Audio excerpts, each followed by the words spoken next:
এসএসসির ফল বদলের নামে চলছে প্রতারণা, ব্যবস্থা নেবে শিক্ষা বোর্ড।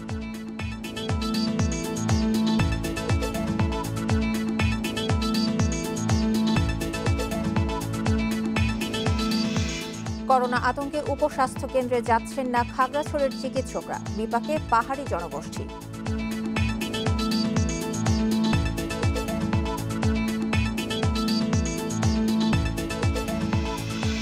এবং ঋণের কিস্তি আদায়ে গ্রাহকদের চাপ দেওয়ার অভিযোগ এনজিওর বিরুদ্ধে, ব্যবস্থার আশ্বাস।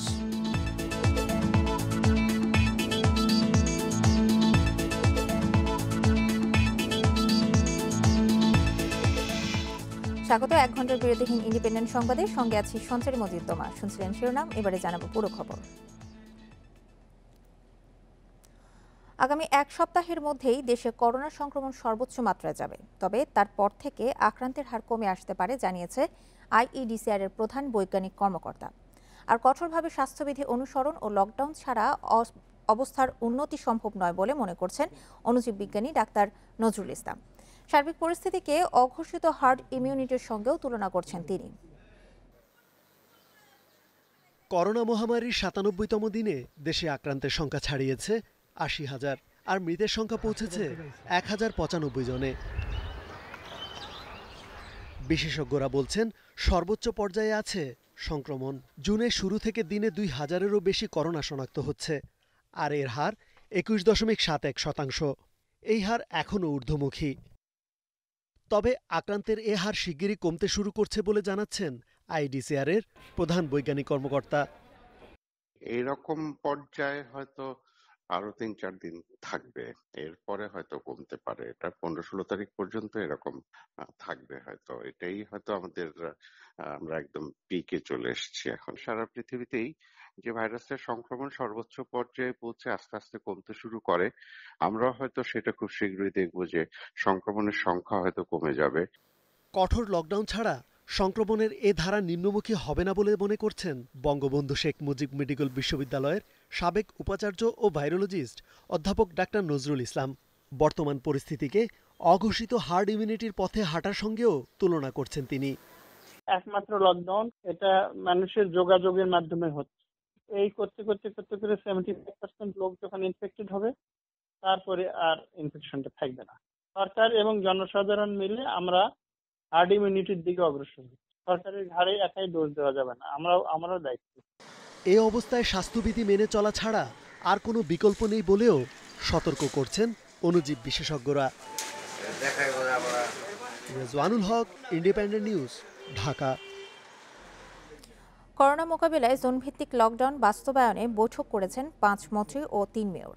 এ সময় দেশের সার্বিক পরিস্থিতি বিবেচনায় এলাকাভিত্তিক লকডাউন বাস্তবায়নের অগ্রগতি পর্যালোচনা করা হয়েছে। এই ভার্চুয়াল বৈঠকে সভাপতিত্ব করেন স্বাস্থ্যমন্ত্রী জাহিদ মালেক। উপস্থিত ছিলেন স্বরাষ্ট্রমন্ত্রী আসাদুজ্জামান খান, স্থানীয় সরকার মন্ত্রী তাজুল ইসলাম, জনপ্রশাসন প্রতিমন্ত্রী ফরহাদ হোসেন, তথ্য ও যোগাযোগ প্রতিমন্ত্রী জুনায়েদ আহমেদ পলক। এছাড়াও অংশ নেন উত্তর ঢাকার মেয়র আতিকুল ইসলাম, দক্ষিণ ঢাকার মেয়র শেখ ফজলেনুর তাপস এবং চট্টগ্রাম সিটি মেয়র আ.জ.ম নাসির উদ্দিন।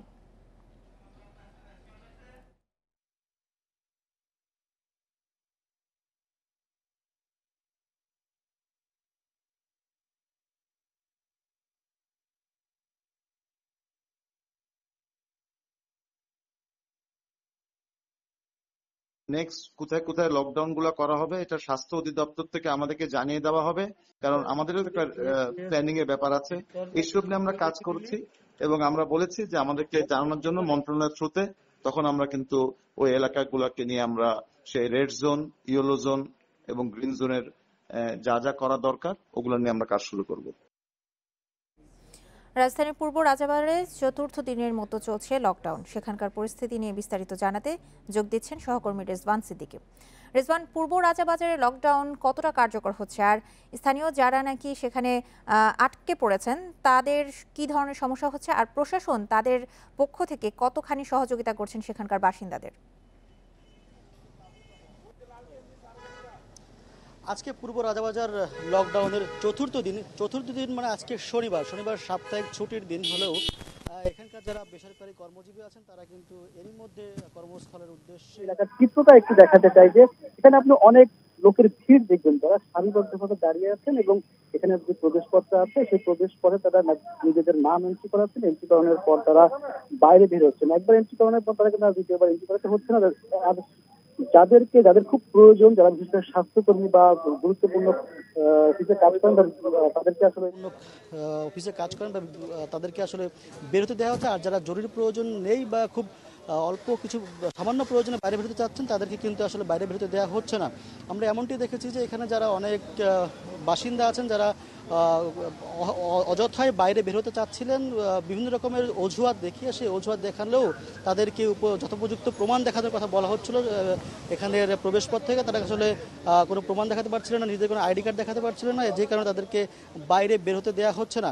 এরকম যারা আর আটকে থাকা বাসিন্দারা কিন্তু এখানে বিষয়টিকে যেভাবে দেখছেন যে আসলে তারা খুব, অনেকে বলছেন যারা খুব সমস্যার মধ্যে পড়েছেন এরকম লকডাউনে। আর এখানে যারা আইন শৃঙ্খলা বাহিনী আছেন তারা কিন্তু এখানকার যারা নাগরিক আছেন বা বাসিন্দা আছেন তাদেরকে বোঝানোর চেষ্টা করছেন যে এমন একটা পরিস্থিতিতে তাদেরকেও সচেতন হতে হবে। তারা যদি সচেতন না হয় তাহলে কিন্তু এই যে পরীক্ষামূলক যে এলাকাভিত্তিক লকডাউন প্রক্রিয়া এটা কিন্তু সফল হবে না। কেননা এই সফলতার উপরেই কিন্তু অনেকটা নির্ভর করছে যে পুরো বাংলাদেশে এলাকাভিত্তিক লকডাউন কার্যক্রম পরিচালিত হবে কিনা। আমরা যদি এখানে আরো 10 দিন লকডাউন থাকবে, অর্থাৎ 10 দিনের মধ্যে যদি এলাকা স্বাভাবিক না হয় তাহলে লকডাউন বাড়িয়ে আরো 7 দিন করা হবে, অর্থাৎ 21 দিনের একটা লকডাউন প্রক্রিয়া চলবে। কিন্তু এই সফলতার পরে এই সফলতার উপর ভিত্তি করে সারা দেশে রেড জোন, ইয়েলো জোন এবং গ্রিন জোনে ভাগ করা হবে।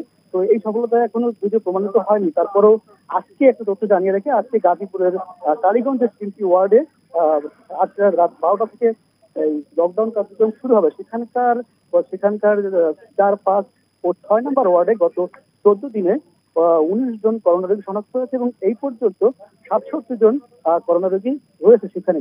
এরকম একটি অবস্থাতে আমি আরেকটু ভিতর দিকে আপনাদের দেখাতে চাই যে এখানকার যারা সাধারণ বাসিন্দা আছেন তাদেরকে এখানে আমাদের যারা সাংবাদিক আছেন তাদেরকে কিন্তু ঢুকতে দেওয়া হচ্ছে না। কিন্তু সাধারণ মানুষ অনেককে দেখে যারা, একটা বিষয় এখানে বলে রাখা ভালো, যারা নিত্য প্রয়োজনীয় পণ্য কিনতে চান বা যারা অল্প আয়ের মানুষ আছেন তারা কিন্তু ভিতরে যে দ্রব্যমূল্য বিক্রি হচ্ছে বা নিত্য প্রয়োজনীয় পণ্য বিক্রি হচ্ছে এগুলো আসলে কিনতে পারছেন। আমার একটু কথা হয়েছিল যে এখানকারই একজন নিম্ন আয়ের মানুষের সাথে, তিনি বলছিলেন যে ভেতর থেকে পণ্য কিনতে তারা কেনার সামর্থ্য নেই, কারণ এখানে অনেক উচ্চ মূল্যে পণ্য বিক্রি হচ্ছে। এই ছিল এখনকার মতো আমার এই পূর্ব রাজাবাজারের সবশেষ খবর। রাজধানীর পূর্ব রাজাবাজার থেকে সেখানকার সবশেষ লকডাউন পরিস্থিতি নিয়ে জানাছিলেন আমাদের সহকর্মী রেজওয়ান সিদ্দিকী। করোনার হটস্পট গাজীপুরের কালীগঞ্জ পৌরসভার 3টি ওয়ার্ডকে রেড জোন ঘোষণা করেছে জেলা প্রশাসন। এছাড়া কাপাসিয়ার রায়েদ ইউনিয়নের 7টি গ্রামকে গ্রিন জোন হিসেবে চিহ্নিত হয়েছে। আর নরসিংদীর মাধবদী পৌরসভার 2টি ওয়ার্ডে বৃহস্পতিবার মধ্যরাত থেকে চলছে লকডাউন। এবার গাজীপুর এবং নরসিংদীর লকডাউন পরিস্থিতি নিয়ে জানবো আমাদের সহকর্মীদের কাছ থেকে। শুরুতেই যাচ্ছি গাজীপুরে, সেখানে আছেন সহকর্মী আবুল হাসান। আবুল, গাজীপুরে করোনা পরিস্থিতির সবশেষ অবস্থা কি এবং সংক্রমণ রোধে প্রশাসন কি ধরনের কার্যক্রম সেখানে অব্যাহত রেখেছেন? সিভিল সার্জনের যে দেওয়া তথ্য গতকাল আমরা পেয়েছি, সেখানে বলা হয়েছে যে এই পর্যন্ত গাজীপুরে করোনা আক্রান্ত হয়েছেন 2141 জন এবং মারা গেছেন 22 জন রোগী। এছাড়া 3 শতাধিক রোগী সুস্থ হয়েছেন বলে আমরা জানতে পেরেছি। তবে এই যে পরিসংখ্যান, এর মধ্যে কিন্তু কালীগঞ্জ, কাপাসিয়া, শ্রীপুর উপজেলা রয়েছে এবং এখানে যে গাজীপুর সিটি এলাকা, সেই এলাকাতেও কিন্তু সহস্রাধিক রোগী রয়েছে করোনা আক্রান্ত। এবং এই করোনা আক্রান্তের সংখ্যা বিবেচনায় এনে গাজীপুরের কালীগঞ্জ উপজেলার যে পৌরসভাটি রয়েছে সেখানে 4, 5, 6 নম্বর ওয়ার্ডকে রেড জোন ঘোষণা করেছে জেলা প্রশাসন। এবং গতকাল জেলা প্রশাসন যে মিটিং, সেখানে জেলা সিভিল সার্জন এবং স্থানীয় প্রশাসনের লোকজন উপস্থিত থেকে সেই লকডাউন বাস্তবায়নের বিষয়ে নানা দিক নিয়ে আলোচনা করা হয় এবং আজকে থেকে এই লকডাউনের কার্যকর করার যে ব্যবস্থা সেটি শুরু করা হয়েছে। এবং কালীগঞ্জ উপজেলার 3টি ওয়ার্ডে কিন্তু এখন লকডাউন চলছে এবং এরই মধ্যে এখানকার যে দোকানপাটগুলো রয়েছে, বিপণী বিতানগুলো রয়েছে, সেগুলো বন্ধ রাখা হয়েছে এবং সকল ধরনের যানবাহন চলাচল বন্ধ রাখা হয়েছে এবং মানুষ যাতে এই রেড জোন থেকে বের হতে না পারে এবং অন্য এলাকার মানুষ যেন এই এলাকায় প্রবেশ করতে না পারে, সেই জন্য 4টি চেকপোস্ট বসিয়ে পুলিশ এখানে তল্লাশি জোরদার করছে। এছাড়া পুলিশের যে টহল সেটিও কিন্তু বাড়ানো হয়েছে বলে আমরা জানতে পেরেছি। এছাড়া যাতে স্বাস্থ্যবিধি লঙ্ঘিত না হয় এবং মানুষ যাতে স্বাস্থ্য সচেতন থাকে সেই ব্যাপারে তদারকির জন্য দুটি ভ্রাম্যমাণ আদালত পরিচালিত হচ্ছে। তবে যে লকডাউনের যে বিষয়টি সেটি কার্যকর করার জন্য জেলা প্রশাসক এস এম তরিকুল ইসলামের সাথে আমার কথা হয়েছে।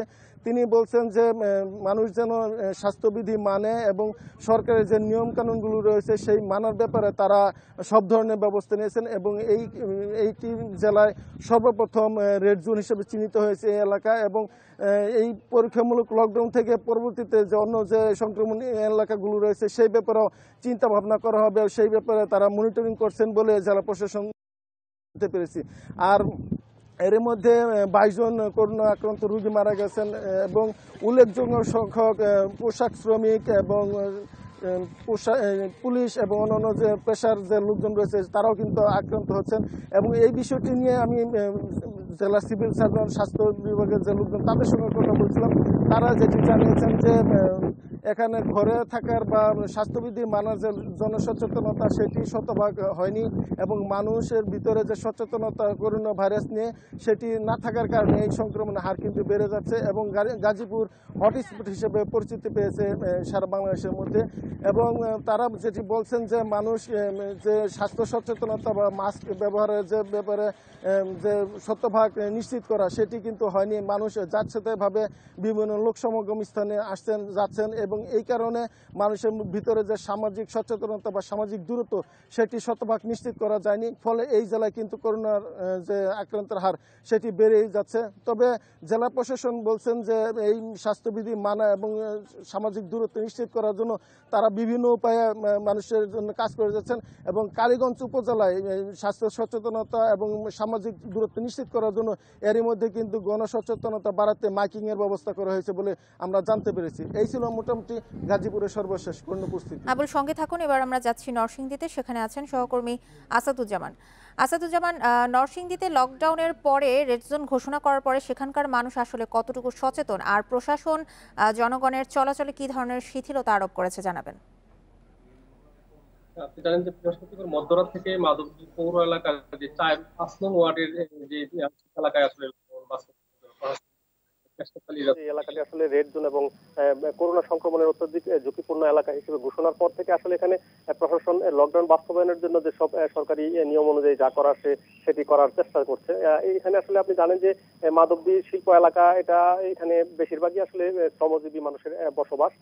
আপনি জানেন যে আসলে জীবিকার টানে আসলে এইসব শ্রমজীবী মানুষ ঘর থেকে আসলে বের হওয়ার চেষ্টা করেন। তারা আসলে যেমনটি বলছেন যে এখানে আসলে হঠাৎ করে যে লকডাউন দেওয়া হয়েছে সেই লকডাউনের বিষয়ে আসলে তারা খুব একটা অবগত ছিলেন না, যে কারণে তারা বাইরে বের হচ্ছেন এবং বাইরে থেকে আসা যাওয়ার চেষ্টা করছেন। তো এরই মধ্যে আসলে যে সব এলাকায় এই লকডাউন বাস্তবায়নের জন্য প্রশাসন চেষ্টা করে যাচ্ছে সেসব এলাকা থেকে যাতে মানুষ ঘর থেকে বের হতে না পারেন অথবা বাইরে থেকে মানুষ এখানে ঢুকতে না পারেন সেই বিষয়ে আসলে চেষ্টা চালিয়ে যাচ্ছে। এখানকার পুলিশ বিভাগ এবং জেলা প্রশাসনের ম্যাজিস্ট্রেটগণও এখানে তদারকি লকডাউন বাস্তবায়নের জন্য তদারকি করছেন এবং তারা, আপনি জানেন যে এখানে ভ্রাম্যমাণ আদালত চালিয়ে তারা অর্থদণ্ড দিচ্ছেন যাতে মানুষ স্বাস্থ্যবিধি মেনে এখানে চলাফেরা করেন। তো এর মধ্যে যেসব এলাকায় আসলে লকডাউন বাস্তবায়ন যেসব এলাকায় করা হয়েছে এইসব এলাকার মধ্যে যেসব শ্রমজীবী মানুষ রয়েছেন তারা যেটি বলছেন যে আসলে তাদের জীবিকার টানে এবং তাদের জীবিকার তাগিদে তারা এই ঘর থেকে বের হন, কিন্তু এখানে আসলে লকডাউন বাস্তবায়ন করার হলেও এখনো পর্যন্ত প্রশাসনের পক্ষ থেকে তাদের খাবারের ব্যবস্থা করা হয়নি। তারা সেটি বলছেন যে কারণে তাদেরকে প্রয়োজনের তুলনায় প্রয়োজনে বাড়ির বাইরে বের হতে হয়, বাজারে যেতে হয়, সেই জন্য তারা চেষ্টা করে থাকেন। তো এখানে এই বিষয়ে আসলে কথা বলেছিলাম যে 5 নং ওয়ার্ডের যে কাউন্সিলর হেলাল উদ্দিনের সাথে। তিনি যেমনটি বলছেন আজ থেকে হয়তো সরকারিভাবে এইসব পরিবারে দুটি এলাকার 100 পরিবারে কাঁচা বাজার আজ থেকে সরবরাহ করা হবে এবং কাল থেকে হয়তো তাদেরকে পর্যাপ্ত ত্রাণ সহায়তা দেওয়া হবে খাদ্য সামগ্রী। সেক্ষেত্রে হয়তো আজ থেকে হয়তো সমস্যা হবে না, যে কাল থেকে ত্রাণ সহায়তা দেওয়ার পরে হয়তো কারো আর খাদ্য সংকট হবে না। তো সেক্ষেত্রে এখানে তারা যেটি বলছেন যে লকডাউন বাস্তবায়নের জন্য এখানকার যে কড়াকড়ি যেটি করার প্রশাসনের পক্ষ থেকে সেটি করা হচ্ছে এবং মানুষজনকে সেটি যাতে মানুষজন সেটি মেনে চলে, স্বাস্থ্যবিধি যাতে মেনে চলে সেটি করানোর জন্য তাদেরকে বোঝানোর চেষ্টা করা হচ্ছে এবং জেলা প্রশাসন এবং পুলিশ বিভাগ সমান তালে কাজ করে যাচ্ছে। তো এই বিষয়ে আসলে এখনো পর্যন্ত আর আপনি যেটি জানেন যে এখানে যখন সকালবেলা বিশেষ করে সন্ধ্যার পরে সুযোগ বুঝে মানুষ এখান থেকে বের হওয়ার চেষ্টা করেন, যখন প্রশাসনের লোকজন বা পুলিশ বিভাগ এখানে থাকেন তাদের চোখ ফাঁকি দিয়ে মানুষ এখান থেকে বের হওয়ার চেষ্টা করেন। আর যেহেতু এটি গণবসতি এলাকা, মাধবদী শিল্পাঞ্চল, সেই হিসেবে আসলে এখানে সেই লকডাউন বাস্তবায়ন করাটা প্রশাসনের পক্ষ থেকে এক ধরনের চুপ পুলিশ খেলার মতোই তারা এখানে আছে। গাজীপুর এবং নরসিংদী থেকে আমাদের সহকর্মীরা জানাচ্ছিলেন সেখানকার সবশেষ লকডাউন পরিস্থিতি নিয়ে। করোনায় মৃত্যু হলো আরও 3 বিশেষজ্ঞ চিকিৎসক গাজী জহির হাসান, AKM ফজলুল হক এবং মাহমুদ মনোয়ারের। এ পর্যন্ত প্রাণহানি 28 চিকিৎসকের, আর করোনা উপসর্গে মারা গেছেন আরও 4 জন। বিশেষজ্ঞরা বলছেন করোনার চিকিৎসায় সরাসরি সম্পৃক্ত থাকতে হচ্ছে বলে পর্যাপ্ত সুরক্ষা নিয়েও সংক্রমণ এড়ানো যাচ্ছে না। করোনা মোকাবিলায় প্রথম সারির যোদ্ধা চিকিৎসকেরা এই মুহূর্তে সর্বোচ্চ ঝুঁকির মধ্যেও সরকারি বেসরকারি হাসপাতালে কাজ করছেন প্রায় 40,000 ডাক্তার। 15 এপ্রিল প্রথম করোনায় মারা যান সিলেট ওসমানী মেডিকেল কলেজ হাসপাতালের সহকারী অধ্যাপক ডাক্তার মঈনুদ্দিন, আর 3 মে সম্মিলিত সামরিক হাসপাতালে মৃত্যু হয় হেমাটোলজি বিশেষজ্ঞ অধ্যাপক ডাক্তার মোহাম্মদ মনিরুজ্জামানের। আর গত 24 ঘন্টায় করোনায় মারা গেছেন বঙ্গবন্ধু মেডিকেলের পেডিয়াট্রিক সার্জন অধ্যাপক ডাক্তার গাজী জহির হাসান, শিকদার মেডিকেলের সহযোগী অধ্যাপক ডাক্তার AKM ফজলুল হক ও হৃদরোগ ইনস্টিটিউটের কার্ডিওলজি বিভাগের সহকারী অধ্যাপক doctor Mahmud Monowar. Bangladesh medical association বলছে এ পর্যন্ত করোনায় আক্রান্ত হয়ে মারা গেছেন 28 চিকিৎসক, আর উপসর্গ নিয়ে প্রাণ গেছে আরও 4 জনের, আর দায়িত্ব পালন করতে গিয়ে আক্রান্ত হয়েছেন 1053 জন চিকিৎসক। বিগত 8ই মার্চ থেকে আজ পর্যন্ত বাংলাদেশে আমাদের হিসাব মতে 32 জন চিকিৎসককে আমরা হারিয়েছি। 28 জন চিকিৎসক করোনা পজিটিভ হয়ে শাহাদত বরণ করেছেন এবং 4 জন চিকিৎসক করোনা সাসপেক্টেড সিমটমস নিয়ে শাহাদত বরণ করেছেন। করোনা আক্রান্তের একেবারে কাছাকাছি থেকে সেবা দিতে হয় চিকিৎসকদের, আর বেশি গুরুতর রোগীর চিকিৎসায় চাইলেও যথাযথ সুরক্ষা নেওয়া সম্ভব নয় বলে জানাচ্ছেন বঙ্গবন্ধু মেডিকেলের উপাচার্য, যে কারণে রোগীর জীবন বাঁচাতে গিয়ে মৃত্যুর ঝুঁকি নিচ্ছেন তারা। ব্যক্তিগত সুরক্ষা নিয়ে যে সতর্কতা অবলম্বন করার কথা, অপারেশনের সময় দেখা যাচ্ছে যে সেইটুকু তারা করতে পারছে না। তারা যে অজ্ঞান করার সময় তাদের যে প্রসিডিউর গুলো করতে হয়, এই জন্য কিন্তু অ্যানেস্থেটিস্টরাও কিন্তু এটা এফেক্টেড হচ্ছে। পাশাপাশি চিকিৎসকদের নিরাপত্তায় মানসম্মত সুরক্ষা সামগ্রী নিশ্চিতেও গুরুত্ব দিচ্ছেন বিশেষজ্ঞ চিকিৎসকেরা। Masudur Rahman, independent news, Dhaka. এবার করোনায় আক্রান্ত হলেন মুক্তিযুদ্ধ বিষয়ক মন্ত্রী আকম মোজাম্মেল হক। একই সঙ্গে তার স্ত্রী লায়লা আরজুমান্দ বানু এবং একান্ত সচিব হাবিবুর রহমানেরও করোনার সংক্রমণ শনাক্ত হয়েছে। মন্ত্রণালয়ের এক সংবাদ বিজ্ঞপ্তিতে এই তথ্য নিশ্চিত করা হয়েছে। এতে বলা হয়েছে, বৃহস্পতিবার তাদের নমুনা পরীক্ষা করা হলে শুক্রবার 3 জনেরই করোনা শনাক্ত হয়। মন্ত্রী, তার স্ত্রী এবং একান্ত সচিব চিকিৎসকের পরামর্শ অনুযায়ী বাসায় চিকিৎসা নিচ্ছেন। মন্ত্রীদের মধ্যে এর আগে পার্বত্য চট্টগ্রাম বিষয়ক মন্ত্রী বীর বাহাদুর উষয় সিং করোনায় আক্রান্ত হন। গত সপ্তাহে তার সংক্রমণ শনাক্ত হওয়ার পর ঢাকার সম্মিলিত সামরিক হাসপাতালে এনে চিকিৎসা দেওয়া হচ্ছে।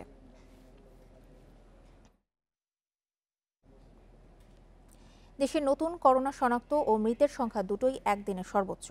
শুক্রবার দুপুরের আগের 24 ঘন্টায় করোনা শনাক্ত হয়েছে 3,471 জনের, আর 46 জনের মৃত্যুতে মোট প্রাণহানি 1095। স্বাস্থ্য অধিদপ্তরের নিয়মিত অনলাইন বুলেটিনে এসব তথ্য জানানো হয়।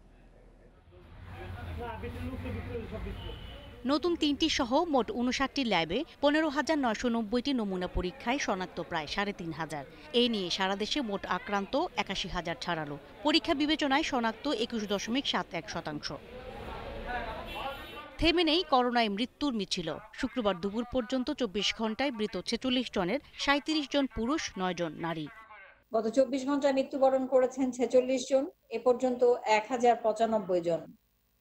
শনাক্ত বিবেচনায় মৃত্যুর হার 1.34%। যারা মৃত্যুবরণ করেছেন তাদের মধ্যে পুরুষ 37 জন, নারী 9 জন এবং বয়স অনুযায়ী 21 থেকে 30 বছর 1 জন, 31 থেকে 40 6 জন, 41 থেকে 50 3 জন, 51 থেকে 60 12 জন, 61 থেকে 70 15 জন, 71 থেকে 80 7 জন, 81 থেকে 90 1 জন এবং 100 বছরের বেশি 1 জন। দীর্ঘদিন বাসায় থাকা শিশুদের শারীরিক সুস্থতার পাশাপাশি নিশ্চিত করতে হবে তাদের মানসিক সুস্থতাও। শিশুদেরও নিয়ম করে স্বাস্থ্যবিধি শেখাতে হবে যেন তারা করোনার আক্রমণ থেকে নিরাপদে থাকতে পারেন। ব্রিফিংয়ে জানালেন স্বাস্থ্য অধিদপ্তরের অতিরিক্ত মহাপরিচালক নাসিমা সুলতানা। তাদের জন্য ঘরে থাকাটা আনন্দময় করার জন্য যেসব ব্যবস্থা নেওয়া, তাদের পাঠদান অব্যাহত রাখা যায় এবং তাদের পাঠদানটা আনন্দদায়ক করা যায়, সেভাবে আপনারা ব্যবস্থা নেবেন শিশুদের প্রতি। শিশুদের সাথে গুণগত মান কাটাবেন। গৃহবন্দী থাকতে থাকতে তাদের হয়তো মেজাজের পরিবর্তন হতে পারে, সেদিকেও বিশেষভাবে খেয়াল দেওয়া দরকার। এদিকে গত 24 ঘন্টায় দেশে সুস্থ হয়েছেন 502 জন, মোট সুস্থ 17,249 জন। স্বাস্থ্যবিধি নিয়মিত অনুসরণ করে চললে করোনা সংক্রমণ এড়ানো সম্ভব বলে জানিয়েছে স্বাস্থ্য অধিদপ্তর।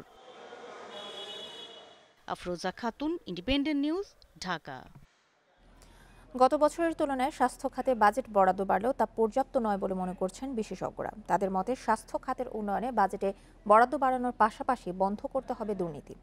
জনস্বাস্থ্য বিশেষজ্ঞরা বলছেন, স্বচ্ছতা ও জবাবদিহিতা নিশ্চিত করতে না পারলে বরাদ্দ বাড়িয়েও স্বাস্থ্যে ইতিবাচক পরিবর্তন আনা সম্ভব নয়।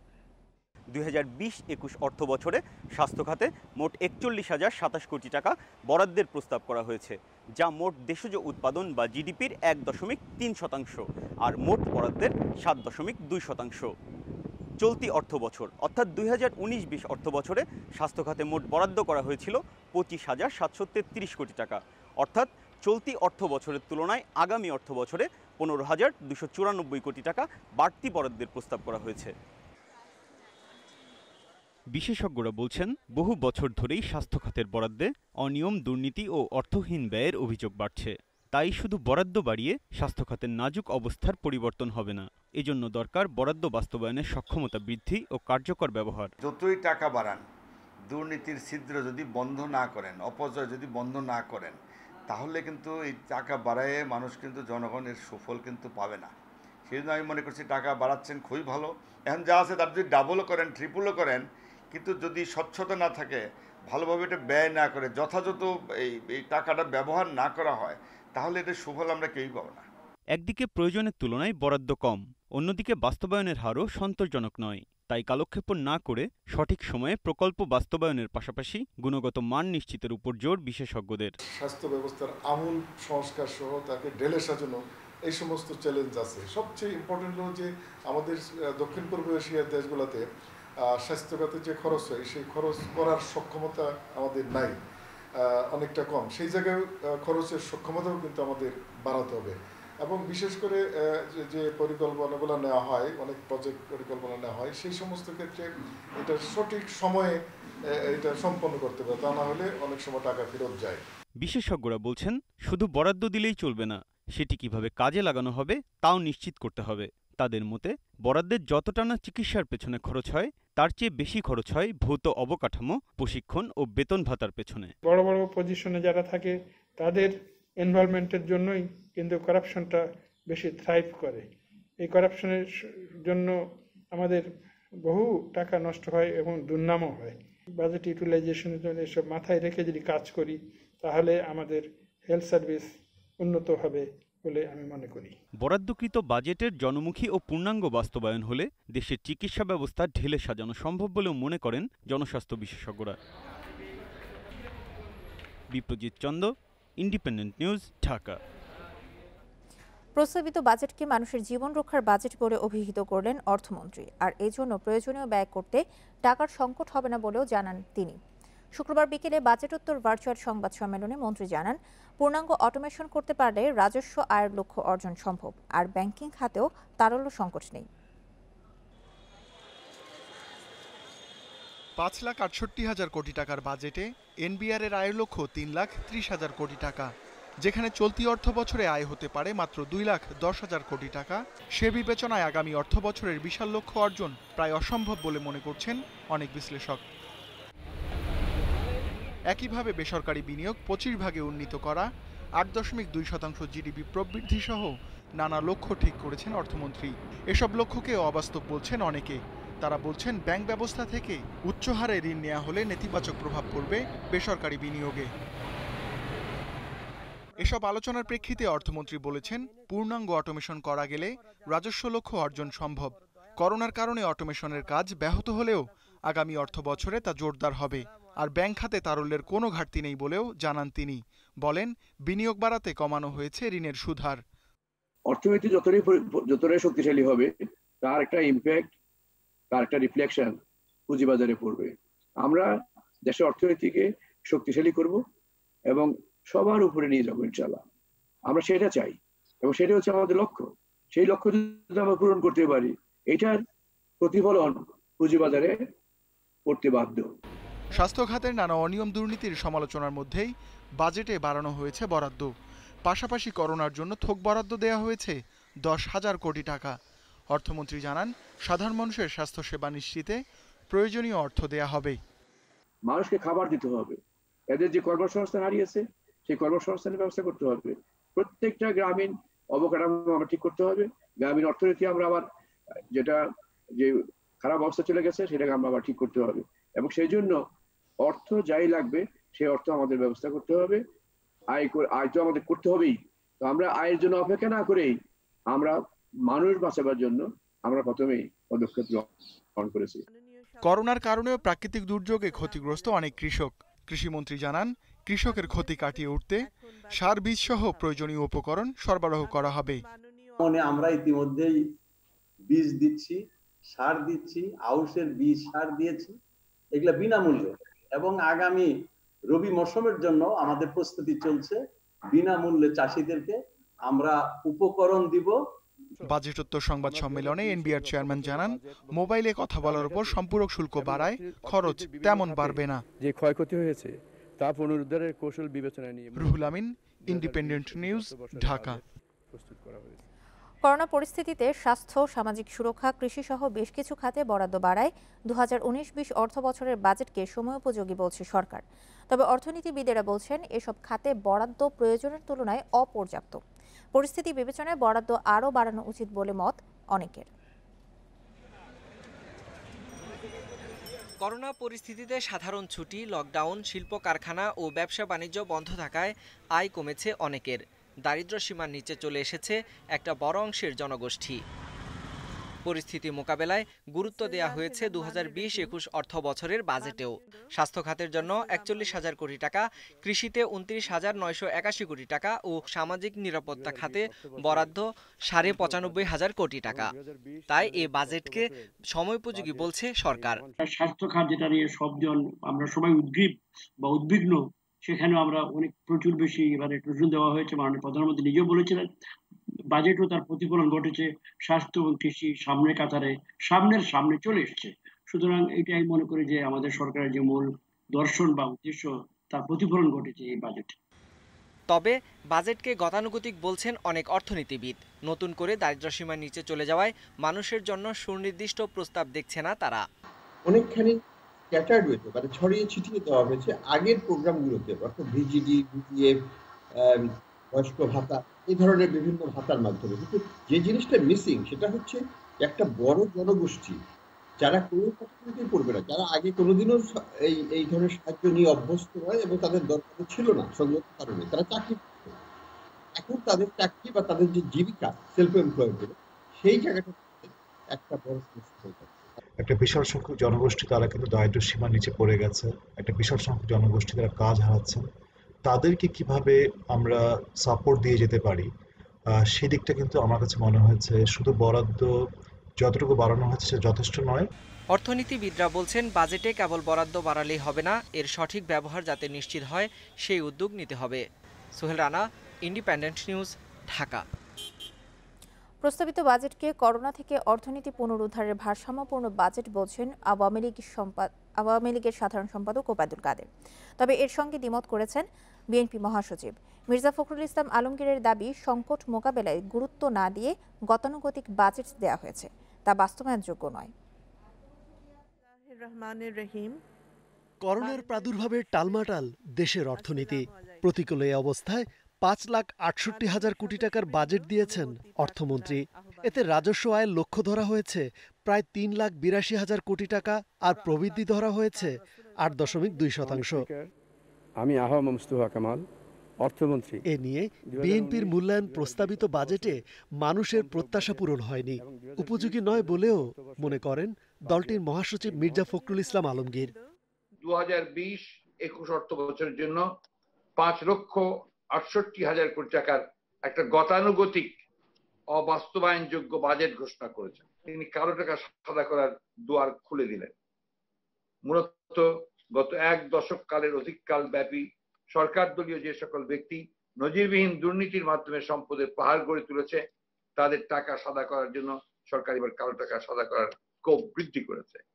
তবে আওয়ামী লীগ সাধারণ সম্পাদক ওবায়দুল কাদের বলেছেন, অর্থনীতির ধারাবাহিক অগ্রগতির সুফল এই বাজেটে। করোনা মোকাবিলার পাশাপাশি সাধারণের স্বাভাবিক জীবনযাত্রা নিশ্চিতের লক্ষ্য রেখেই তা উপস্থাপন করা হয়েছে। বিএনপি নেতারা গত 11টি বাজেট ঘোষণার পর বাজেট নিয়ে নানা ধরনের মিথ্যা বিভ্রান্তিকর মন্তব্য করেছেন এবং বরাবরই বলেছেন বাজেট বাস্তবায়ন হবে না, অর্থনীতি মুখ তুলবে পড়বে, এ ধরনের বিদ্বেষমূলক মন্তব্য করতে দেখা যায়। এছাড়া বিএনপি সহ একটি মহল বরাবরই বিচার বিশ্লেষণ না করে বাজেট নিয়ে মনগড়া ও গতানুগতিক প্রতিক্রিয়া দিচ্ছে বলেও মন্তব্য করেন আওয়ামী লীগ সাধারণ সম্পাদক। রেজওয়ানুল হক, ইন্ডিপেন্ডেন্ট নিউজ, ঢাকা। করোনা আতঙ্কে চিকিৎসক ও স্বাস্থ্যকর্মীরা উপস্বাস্থ্য কেন্দ্রে না যাওয়ায় ব্যাহত হচ্ছে খাগড়াছড়ির তৃণমূল পর্যায়ের স্বাস্থ্যসেবা। চিকিৎসা সেবা না পেয়ে বিপাকে পাহাড়ি জনপদের বাসিন্দারা। অবশ্য জেলার সিভিল সার্জন জানিয়েছেন, করোনা পরিস্থিতিতে প্রতিদিন অন্তত 4 ঘন্টা উপজেলা স্বাস্থ্য কেন্দ্রগুলো চালু রাখার কঠোর নির্দেশনা দেওয়া হয়েছে। খাগড়াছড়ির দুর্গম পাহাড়ি এলাকায় স্বাস্থ্যসেবা পাওয়ার একমাত্র ভরসাস্থল সরকারি উপস্বাস্থ্য কেন্দ্রগুলো। কিন্তু করোনা আতঙ্কে চিকিৎসক ও স্বাস্থ্য সহকারীরা স্বাস্থ্যকেন্দ্রে না গিয়ে দায়িত্ব পালন করছেন উপজেলা সদর হাসপাতালেই। এতে করে চিকিৎসা সেবা না পেয়ে ভোগান্তিতে পাহাড়ের বাসিন্দারা। সুবিধা মতন ডাক্তার যদি ঠিক মতন না থাকে, আমরা ওষুধ কই পাবো? করোনা ভাইরাসের কারণে আমরা ওষুধও নিতে পারি না, ঘুরে যেতে হয়। এদিকে অনেক উপস্বাস্থ্য কেন্দ্রের নিজস্ব ভবন না থাকায় তাদের কার্যক্রম চলে পরিবার কল্যাণ কেন্দ্রের ভবনে। স্বাস্থ্য সহকারী অনুপস্থিত থাকলে পরিবার কল্যাণ কেন্দ্রের স্বাস্থ্যকর্মীরাই দিচ্ছেন চিকিৎসা। স্বাস্থ্যসেবা ওনারা এই কারণে না আসাতে আমাদের একটু সমস্যা হচ্ছে, এলাকারও সমস্যা হচ্ছে। তো ওদের লোকবলগুলো এই করোনার পর থেকেই এখনো আসে নাই আর কি। চিকিৎসক ও স্বাস্থ্যকর্মী সংকটে বন্ধ আছে বেশ কিছু উপস্বাস্থ্য কেন্দ্র, আর কয়েকটি কেন্দ্র চলছে মাত্র একজন স্বাস্থ্য সহকারী দিয়ে। স্বাস্থ্যকর্মীদের অভিযোগ, কর্মস্থলে তাদের জন্য নেই পিপিই ও অন্যান্য সুরক্ষা ব্যবস্থা। কোনো পিপিই হতে পারে না, কোনো যতটুকু আমাদের সম্ভব, যা আছে আমাদের নিজের দায়িত্ববোধ থেকে আমরা ততটুকু হ্যান্ড স্যানিটাইজার বলেন বলেন সবকিছু প্রত্যেকটি স্প্রে করে করতেছি। জেলা সিভিল সার্জন জানান, করোনা পরিস্থিতিতে প্রতিদিন অন্তত 4 ঘন্টা স্বাস্থ্য উপকেন্দ্রগুলো চালু রাখার কঠোর নির্দেশনা রয়েছে। বাতিল করা হয়েছে জেলার চিকিৎসক ও স্বাস্থ্যকর্মীদের সব ছুটি। আমাদের স্বাস্থ্য প্রতিষ্ঠানকে বলে দিয়েছি তারা যেন সঠিক সময়ে আমাদের স্বাস্থ্যকেন্দ্রগুলো খুলে এবং সেবা দেয়। যেহেতু উপস্বাস্থ্য কেন্দ্র এবং আমাদের কমিউনিটি পর্যায়ে যে প্রতিষ্ঠানগুলো রয়েছে সেগুলো 8টা থেকে 12টা পর্যন্ত রোগীদেরকে সেবা দেবে। খাগড়াছড়ির মোট 11টি উপস্বাস্থ্য কেন্দ্রের জন্য একজনও নিয়োগপ্রাপ্ত চিকিৎসক নেই। প্রতিটি কেন্দ্রে একজন মাত্র স্বাস্থ্য সহকারী দিয়ে চলছে চিকিৎসা কার্যক্রম। Independent news desk.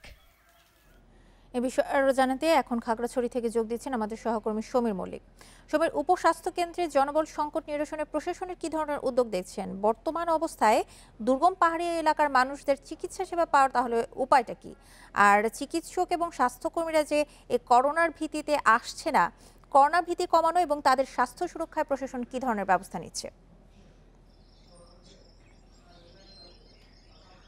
দেখুন, খাগড়াছড়ির জেলা কিন্তু একটা দুর্গম পাহাড়ি এলাকা। আমি যদি আপনাকে একটা উপজেলার উদাহরণ দিয়ে বলতে চাই, খাগড়াছড়ির যে দিঘিনাল উপজেলা, সেখানে 3টি উপস্বাস্থ্য কেন্দ্র রয়েছে, একটি জারুলছড়িতে, একটি বাবুছড় এবং একটি মেরুঙে। এই 3টি উপস্বাস্থ্য কেন্দ্রে কিন্তু অবস্থা খুবই ভয়াবহ। বিশেষ করে জারুলছড়ি যে উপস্বাস্থ্য কেন্দ্র, সেটা কিন্তু খাগড়াছড়ি দিঘিনালা যে উপজেলা সদর, সেখান থেকে অন্তত 20 কিলোমিটার দূরে, এবং মেরুঙের যে উপস্বাস্থ্য কেন্দ্র সেটা কিন্তু 12 কিলোমিটার দূরে। তাহলে এই যে দূর দূরান্তে যারা বাসিন্দা রয়েছে, দুর্ভোগ রয়েছে, তাদের কিন্তু চিকিৎসার একমাত্র উপায় হচ্ছে উপস্বাস্থ্য কেন্দ্রগুলো। কিন্তু খুবই দুঃখজনক দুঃখজনক বিষয় হচ্ছে এটা শুধু করোনাকালে না, করোনার আগেও কিন্তু এই সমস্ত উপস্বাস্থ্য কেন্দ্রগুলোতে কোনো ধরনের চিকিৎসক ছিল না, যে কারণে তাদেরকে কিন্তু প্রায় সময় চিকিৎসাহীনতার মধ্যে দিয়ে যেতে হচ্ছে। এবং বিশেষ করে করোনার কারণে যেখানে একটু জানেন আপনার যান চলাচলটা অনেকটা শিথিল হয়ে গেছে, মানুষের আনাগোনাটা কমে গেছে, সেই জায়গায় দেখা যাচ্ছে আসলে এই উপস্বাস্থ্য কেন্দ্রগুলো একমাত্র বড় স্বাস্থ্য ছিল। কিন্তু আমরা যখন এই প্রতিবেদনটা তৈরি করার জন্য বিভিন্ন উপস্বাস্থ্য কেন্দ্রগুলোতে যাওয়ার পরে দেখেছি আসলে সেখানে কোনো ধরনের চিকিৎসক কিন্তু নাই, এবং চিকিৎসক না থাকার পরে স্বাস্থ্যকর্মী যাদের থাকার কথা ছিল অর্থাৎ যারা স্যাকমো তারাও কিন্তু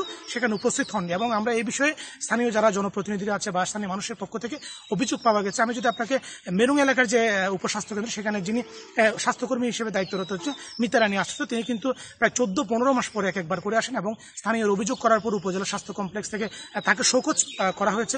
শোকজের পরে সে কয়েকদিন উপস্থিত হয়েছে, কিন্তু পরবর্তী দেখা যাচ্ছে সে আবারও অনিয়মিত হয়ে যায়, যে কারণে সেখানে মেরুং এলাকায় অন্তত 30,000 মানুষ আছে, তারা কিন্তু এই উপস্বাস্থ্য কেন্দ্রের উপরে কিন্তু নির্ভরশীল। তো এখন পর্যন্ত সেখানে কোনো ডাক্তার নেই, এবং পরিবার পরিকল্পনা থেকে যে সেবা দেওয়া হতো একমাত্র যিনি এখানে ডাক্তার ছিল অসীম বুড়ো, তিনিও কিছুদিন আগে হৃদরোগে আক্রান্ত হয়। এরপর থেকে কিন্তু কোনো ডাক্তার বা কোনো স্যাকমো বা স্বাস্থ্যকর্মী সেখানে কিন্তু নেই, পুরো কেন্দ্রটা বন্ধ হয়ে গেছে। সেক্ষেত্রে সেখানকার সেই ইউনিয়নের যে মানুষ তাদের কিন্তু স্বাস্থ্যসেবা পাওয়ার আর কোনো উপায় রইল না। এটা কিন্তু পুরো জেলার যে চিত্র, মাটিরাঙ্গা বা অন্যান্য যে উপজেলার উপস্বাস্থ্য কেন্দ্রগুলো আছে সেখানে কিন্তু ডাক্তাররা কিন্তু কোনো সময় যায় না। যেটা আমরা এই বিষয়ে যারা স্বাস্থ্য কর্মকর্তা রয়েছে বা স্বাস্থ্য খাতে জড়িত তাদের সাথে কথা বলেছি, তারা একটা বিষয় আমাদেরকে বলেছেন, এখানে যারা আসলে ডাক্তার হিসেবে নিয়োগ পান তারা কিন্তু সেখানে দায়িত্ব পালন না করে উপজেলা যে সদর হাসপাতাল সেখানে দায়িত্ব পালন করে, মূলত দুর্গম যে পাহাড়ি এলাকা সেখানে সুযোগ সুবিধার অভাব, তাদের বাসস্থানের অভাব, এই কারণগুলোর কারণে আসলে যোগাযোগ ব্যবস্থার সমস্যা, এই সমস্যাগুলোর কারণে তারা কিন্তু উপজেলা যে স্বাস্থ্য কমপ্লেক্স সেখানে কিন্তু দায়িত্ব পালন করে। তাদের কিন্তু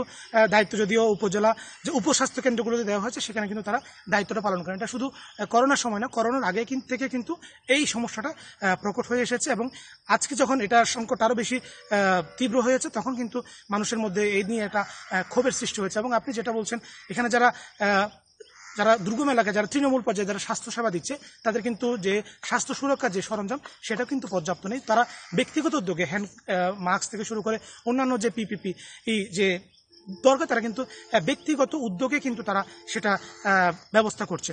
এই ছিল আসলে খাগড়াছড়ি থেকে আমার কাছে সর্বশেষ। খাগড়াছড়ি থেকে উপস্বাস্থ্য কেন্দ্রের চিকিৎসার অনিয়ম নিয়ে জানাছিলেন সহকর্মী সমীর মল্লিক। এসএসসি পরীক্ষার ফল পরিবর্তনের নামে প্রতারণায় নেমেছে বেশ কয়েকটি চক্র। সামাজিক যোগাযোগ মাধ্যমে রীতিমতো বিজ্ঞাপন দিয়ে এই প্রতারণা করা হচ্ছে। সেই সাথে এইচএসসি পরীক্ষার ভুয়া রুটিন বানিয়ে ছড়াচ্ছে এসব চক্র। শিক্ষা বোর্ড বলছে চিহ্নিত করে এদের বিরুদ্ধে ব্যবস্থা নেওয়া হচ্ছে। গত 31 মে প্রকাশ হয় এসএসসি ও সমমানের পরীক্ষার ফল। এতে পাশ করেছে 16,90,523 জন। জিপিএ 5 পেয়েছে 1,35,878 শিক্ষার্থী। এরপর বোর্ড থেকে ফলাফল পুনঃনিরীক্ষণের আবেদনের জন্য 1 জুন থেকে 1 সপ্তাহ সময় দেয়া হয়। এতে 4 লাখের বেশি শিক্ষার্থী আবেদন করেন, যার ফলাফল দেয়া হবে 31 জুনের মধ্যে। এই ফল পুনঃনিরীক্ষণকে কেন্দ্র করে প্রতারণায় নেমেছে বেশ কয়েকটি চক্র। তারা সামাজিক যোগাযোগ মাধ্যমে টাকার বিনিময়ে ফল পরিবর্তনের কথা বলে প্রচারণা চালাচ্ছে। বোর্ড বলছে এরকমভাবে ফল পরিবর্তনের কোনো সুযোগ নেই। শিক্ষার ক্ষেত্রে অনেক ধরনের প্রতারক চক্র বিভিন্ন সময়ে প্রতারণার বিভিন্ন ফাঁদ তৈরি করে। আমাদের যারা আইন শৃঙ্খলা রক্ষা করছেন তাদের কাছে আমাদের এই বিষয়টি জানানো আছে, ওনারাই ব্যবস্থা গ্রহণের চেষ্টা করছেন এবং করে থাকেন। 1 এপ্রিল থেকে এইচএসসি পরীক্ষা শুরু হওয়ার কথা থাকলেও করোনার কারণে তা স্থগিত রয়েছে। এই সুযোগে পরীক্ষার ভুয়া রুটিনও ছড়াচ্ছে প্রতারক চক্র। বোর্ড বলছে এরকম কোনো রুটিন করা হয়নি। শিক্ষা প্রতিষ্ঠান না খোলা পর্যন্ত পরীক্ষা নেওয়া হবে না। শিক্ষা প্রতিষ্ঠান খোলার আমরা 15 দিন পরে এইচএসসি পরীক্ষাটি গ্রহণ করব। মূলত শিক্ষা প্রতিষ্ঠান তার কার্যক্রম শুরু না করা পর্যন্ত এই পরীক্ষাগুলি নেওয়া কোনো অবস্থাতেই সম্ভব নয়। বোর্ড কর্তৃপক্ষ বলছে এরকম অনেক পেজ এর আগেও বন্ধ করে দেয়া হয়েছে। এরপরও গুজব ছড়ানোর জন্য প্রতিনিয়ত খোলা হচ্ছে এসব পেজ। সংশ্লিষ্টরা বলছেন একদিকে যেমন এদের চিহ্নিত করে কঠোর ব্যবস্থা নিতে হবে, সেই সাথে সকলের সচেতনতাও জরুরি। প্রযুক্তি বিশেষজ্ঞরা বলছেন সামাজিক যোগাযোগ মাধ্যমে এ ধরনের প্রতারণা ঠেকাতে সমন্বিতভাবে কাজ করতে হবে। আমি মনে করি তার থেকে বেশি দায়িত্ব হচ্ছে যে যারা ব্যবহার করে ওখানে বিশ্বাস করছে। আপনি যদি আইডেন্টিফাই করতে না পারেন কোন জিনিসটা ফেক, কোন জিনিসটা বিশ্বাস করা উচিত, তাহলে কিছুটা রেসপন্সিবিলিটি আপনার উপরও যায়। শিক্ষার্থী বা তাদের গার্ডিয়ানের উপরও যায়। সেই সাথে এসব প্রতারক চক্রের দৃষ্টান্তমূলক শাস্তিও দাবি সংশ্লিষ্টদের। নূরে আলম, ইন্ডিপেন্ডেন্ট নিউজ, ঢাকা। সরকারি নির্দেশ উপেক্ষা করে গ্রাহকদের ঋণের কিস্তির জন্য চাপ দেওয়ার অভিযোগ উঠেছে পাবনার বিভিন্ন এনজিওর বিরুদ্ধে। যদিও অভিযোগ অস্বীকার করেছেন এনজিও কর্মকর্তারা, তবে জেলা প্রশাসক বলছেন অভিযোগ পেলে নেওয়া হবে ব্যবস্থা। এনজিও থেকে ঋণ নিয়ে ছেলেকে অটোরিকশা কিনে দিয়েছেন পাবনার চাটমোহর উপজেলার বাসিন্দা মলিনা বেগম। অটোরিকশার আয়ে চলে তাদের পরিবার, তবে করোনার কারণে কমে গেছে আয়। এ পরিস্থিতিতে ঋণের কিস্তি আদায় শিথিল করতে সরকারের নির্দেশ কিছুটা স্বস্তি তৈরি করে তাদের মধ্যে। তবে ৩০ জুন পর্যন্ত কিস্তি আদায় শিথিল রাখার নির্দেশনা থাকলেও তা মানছে না অনেক এনজিও। ১ জুন থেকে আবারও কিস্তি তোলার তোড়জোড় শুরু করেছে অনেক প্রতিষ্ঠান। অভিযোগ উঠেছে গ্রাহকদের ওপর চাপ তৈরির। শনিবার থেকে কিস্তি দেওয়া লাগবে, না দিলে গাড়ি ঠেকা দেব, দিয়ে কিস্তি তুলে নেব, এতে এইভাবে চাপ দিয়ে যাচ্ছে। আমার এখন খাওয়াই চলে না, তাহলে কিস্তি দেব কি করে? করোনার দুর্দিনে ঋণের কিস্তি আদায়ের চাপ প্রয়োগের অভিযোগ আসছে পাবনার ৯ উপজেলা থেকেই। যেখানে খেয়ে পরে বেঁচে থাকতেই হিমশিম খেতে হচ্ছে, সেখানে কিস্তির চাপ আরও বিপাকে ফেলেছে নিম্ন আয়ের মানুষকে। কিস্তি যদি না দেওয়া হয় তাহলে জোর করে কিস্তি নেবে, এখানে ওখানে আটকায় দেয়, কিস্তি নিকে সদস্যদের হুমকি ধুমকি দিচ্ছে। যতই খারাপ করেন, আমার টাকা না থাকলে কি আমি চুরি করবো নাকি? হলে গান কুড়ি কুড়ি সবাই ভাত দিয়ে হয় না, আপনি কিস্তি কিভাবে দেবো? সরকার যেন এই সকল এনজিওর সঙ্গে কথা বলে তা এই অসহায় মানুষের পাশে এসে দাঁড়ায়। তবে চাপ দিয়ে কিস্তি আদায়ের বিষয়টি অস্বীকার করছেন এনজিও কর্মকর্তারা। মোবাইলে যোগাযোগ করছি গ্রাহকের সাথে, যারা বিশেষ করে বিত্তবান চাকরিজীবী, তাদের সাথে যোগাযোগ করে তারা যদি স্বেচ্ছায় দিতে চায় তাদের কিস্তিগুলো আমরা আনছি। যারা দিতে পারছে উইলিংভাবে তাদের থেকে আমরা টাকাটা নিচ্ছি, কাউকে আমরা জোর করছি না যে আপনাকে এই মুহূর্তে টাকা দিতেই হবে। কোনো এনজিও চাপ দিয়ে ঋণের কিস্তি আদায় করলে ব্যবস্থা নেওয়ার হুঁশিয়ারি দিয়েছেন জেলা প্রশাসক। তাদের প্রত্যেককে আমরা পার্সোনালি মেসেজ দিয়েছি যে আপনি কোনো রকমভাবে জোরপূর্বক কিস্তি আদায় করতে পারবেন না। যদি কোনো এনজিও এরকম কাজ করে থাকে এবং সেটি আমাদের নজরে আসলে তাদের বিরুদ্ধে আমরা ব্যবস্থা নেব। মাইক্রো ক্রেডিট রেগুলেটরি অথরিটি নির্দেশনা অনুযায়ী করোনা পরিস্থিতিতে ৩০ জুন পর্যন্ত জোর করে ঋণের কিস্তি আদায় করা যাবে না। কেউ স্বেচ্ছায় দিতে চাইলেই কেবল সেই কিস্তি নিতে পারবে ঋণদাতা প্রতিষ্ঠান। মাহমুদুর নবী, ইন্ডিপেন্ডেন্ট নিউজ ডেস্ক। আপনারা দেখছেন সকাল ৯টার বিরতিহীন ১ ঘন্টার ইন্ডিপেন্ডেন্ট সংবাদ। এছাড়া সংবাদে আরও যা থাকছে: বিশ্বে করোনার মৃত্যু ৪,২৮,০০০ ছাড়ালো, একদিনে প্রাণহানি ৪,৬০০-রও বেশি।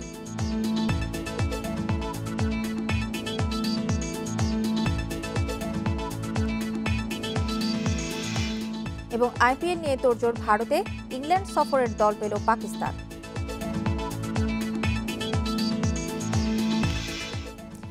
লক্ষ্মীপুরে স্কুল ছাত্রীকে ধর্ষণের পর শ্বাসরোধে হত্যার ঘটনায় মামলা হয়েছে। সকালে অজ্ঞাতদের আসামি করে সদর থানায় মামলা করেন নিহতের মা। এর আগে শুক্রবার বিকেলে সদর উপজেলার গোবিনাথপুরে এই হত্যার ঘটনায় জড়িত সন্দেহে আরিফ হোসেন এবং সুমন নামে ২ ব্যক্তিকে আটক করা হয়। পুলিশ জানায়, কয়েকদিন আগে ৯ম শ্রেণীর ওই ছাত্রীর অসুস্থ বাবাকে নিয়ে চিকিৎসার জন্য ঢাকায় যায় তার মা। বাসা খালি থাকার সুযোগে গতকাল দুপুরের দিকে ঘরে ঢুকে মেয়েটিকে ধর্ষণের পর শ্বাসরোধে হত্যা করে পালিয়ে যায় দুর্বৃত্তরা। পরে প্রতিবেশীরা কোনো সাড়া শব্দ না পেয়ে ঘরের ভেতর মেয়েটির মরদেহ দেখতে পায় এবং পুলিশে খবর দেয়। বিকেলে ঘটনাস্থল থেকে মরদেহ উদ্ধার করে ময়নাতদন্তের জন্য সদর হাসপাতালের মর্গে পাঠায় পুলিশ। এ ঘটনায় হত্যাকারীদের বিচারের দাবিতে ফুঁসে উঠেছে এলাকাবাসী।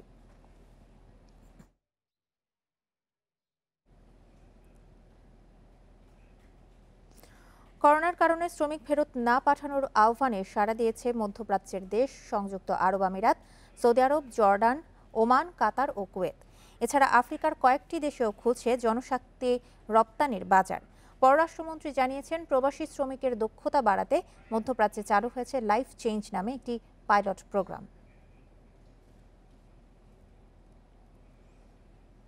জানাচ্ছি বিশ্বব্যাপী করোনার খবর। করোনায় ২৪ ঘন্টায় বিশ্বজুড়ে প্রাণ গেছে আরও ৪,৬০০ জনের। নতুন আক্রান্ত ১,৩৯,০০০-এর বেশি। এ নিয়ে বিশ্বের ২১৩টি দেশ ও অঞ্চলে মৃত্যু ৪,২৮,০০০-এর বেশি আর আক্রান্ত ৭৭ লাখ ছাড়িয়েছে। গত 24 ঘন্টায় ব্রাজিলে 843, যুক্তরাষ্ট্রের 791, চিলিতে 222 এবং মেক্সিকোতে 587 জন মারা গেছেন। 1 জুলাই থেকে খুলেছে লেবাননের বৈরুত আন্তর্জাতিক বিমানবন্দর। বিমানবন্দরে স্ক্রিনিং বাধ্যতামূলক করেছে কানাডা। তুরস্কে শুক্রবার 1000-এর বেশি করোনা রোগী শনাক্ত হয়েছে। এদিকে করোনায় আক্রান্ত হয়েছেন ইউক্রেনের প্রেসিডেন্ট ভলোদিমির জেলেনস্কির স্ত্রী। এদিকে ভারতে শুক্রবার করোনায় 389 জনের মৃত্যু এবং নতুন করে 11,000-এর বেশি রোগী শনাক্ত হয়েছে। বিভক্ত পৃথিবীতে করোনার মতো অত্যন্ত বিপজ্জনক একটি ভাইরাসের বিরুদ্ধে লড়াই করা খুব কঠিন বলে মন্তব্য করেছেন বিশ্ব স্বাস্থ্য সংস্থার মহাপরিচালক টেড্রোস অ্যাডানম গেব্রিয়েসাস।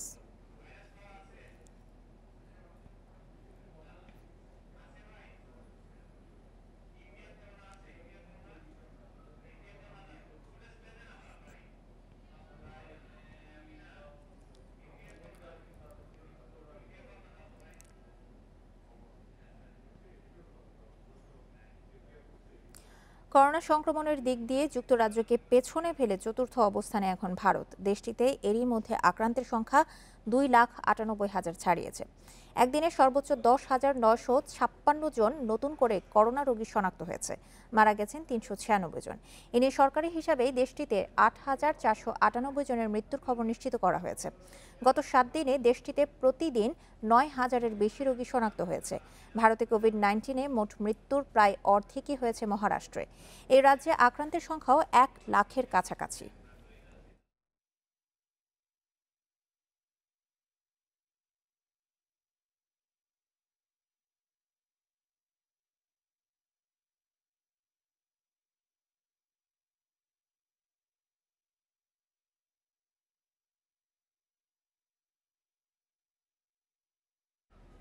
টি-20 বিশ্বকাপ নয়, সেপ্টেম্বর-অক্টোবরে হবে আইপিএল। এই ঘোষণা দিয়েছেন আইপিএল গভর্নিং কমিটির চেয়ারম্যান, দাবি ভারতীয় গণমাধ্যমের। এতে ব্রিজেশ প্যাটেলকে উদ্ধৃত করে বলা হয়েছে, বিশ্বকাপ স্থগিত হওয়া সময়ের ব্যাপার। এর পরপরই আনুষ্ঠানিকভাবে শুরু হবে আইপিএল আয়োজনের কাজ। এদিকে ইংল্যান্ড সফরের জন্য 29 সদস্যের দল ঘোষণা করেছে পাকিস্তান ক্রিকেট বোর্ড। একটা করে দিন পার হচ্ছে আর ক্রিকেটে উলটপালট হচ্ছে হিসাব নিকাশ। অক্টোবরে টি-20 বিশ্বকাপ হবে কিনা সেই প্রশ্নের উত্তর এখনো মেলেনি। আইসিসি সিদ্ধান্তহীনতায় মে জুন পেরিয়ে এখন বলা হচ্ছে জুলাইতে হবে চূড়ান্ত সিদ্ধান্ত। বিশ্বকাপ না হলে ওই সময়ে আইপিএল আয়োজনে আগ্রহী ভারত, এটাও এতদিনে সবার জানা। একদিন আগে বিসিসিআই প্রধান সৌরভ গাঙ্গুলি জানিয়েছেন অপেক্ষা করতে হবে আরও কিছুদিন। তবে 24 ঘন্টা না যেতেই নতুন বার্তা দিয়েছেন আইপিএল গভর্নিং কমিটির চেয়ারম্যান ব্রিজেশ প্যাটেল। এদিকে করোনা পরবর্তী সময়ে ক্রিকেট শুরুতে মূল দায়িত্ব নিয়েছে ক্রিকেটের জন্মদাতা ইংল্যান্ড।